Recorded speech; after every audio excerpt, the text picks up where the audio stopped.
Father O'Brien here for another episode of Bridging the Distance, a way for you to remain connected to Santa Clara while we are dispersed around the world. I'm happy to welcome a special guest today, an alumna of Santa Clara, Sonia Suri. Sonia is a maternity nurse at Baylor Medical Center in Dallas. She graduated in 2013. So Sonia, welcome.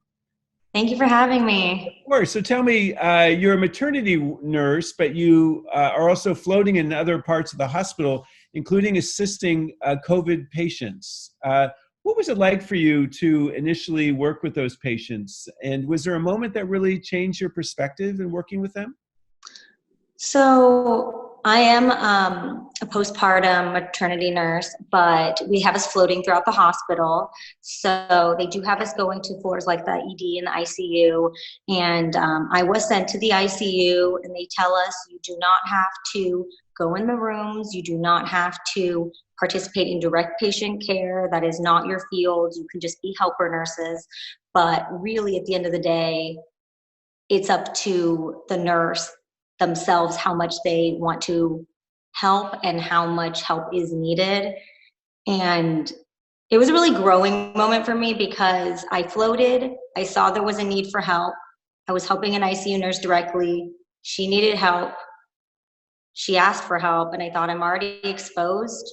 I already have these point of contacts with the virus. My duty as a nurse, might as well optimize the amount of assistance I can give. And I feel like that really was a turning point for me, and not having the fear of the virus guide my response to how I handle my care in the hospital. Yeah, and you've been doing this now for a few weeks. What have you learned about yourself personally throughout this experience of helping COVID patients?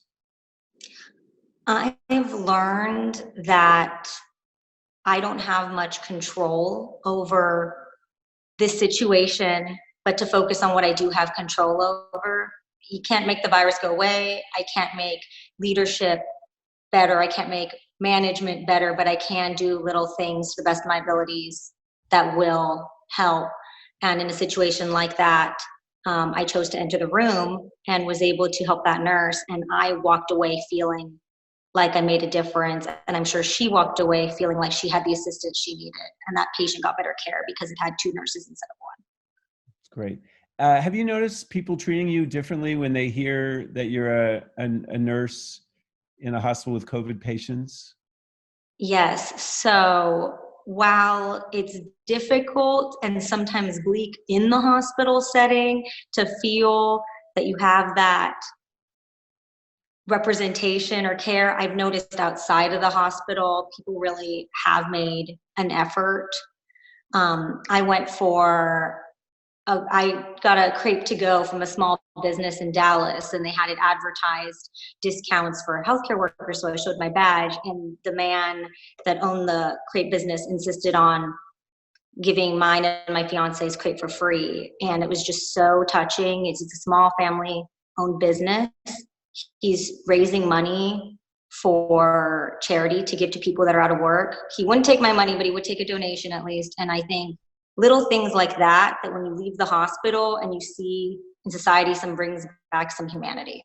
Absolutely. That's beautiful. Well, I hope you've seen that in honor of you and other frontline workers, we've lit the Mission Church blue, and just a small way of saying thank you. And we're really proud of what you're doing with your Jesuit education. Any word to your fellow alumni out there before we leave? I would just like to tell them, I'm sorry? Any message you'd like to send them? I would just like to tell them all that they all have the ability to enact and create change. And for those Broncos that are positions of power, that have a voice, to use their actions and their words to help create positive change so that this won't happen again. And if anything along these lines does, it is handled better. Great. All right. Well, Sonia, great message to close with. Thanks so much for joining us. And you're getting married this year to another Bronco. So congratulations.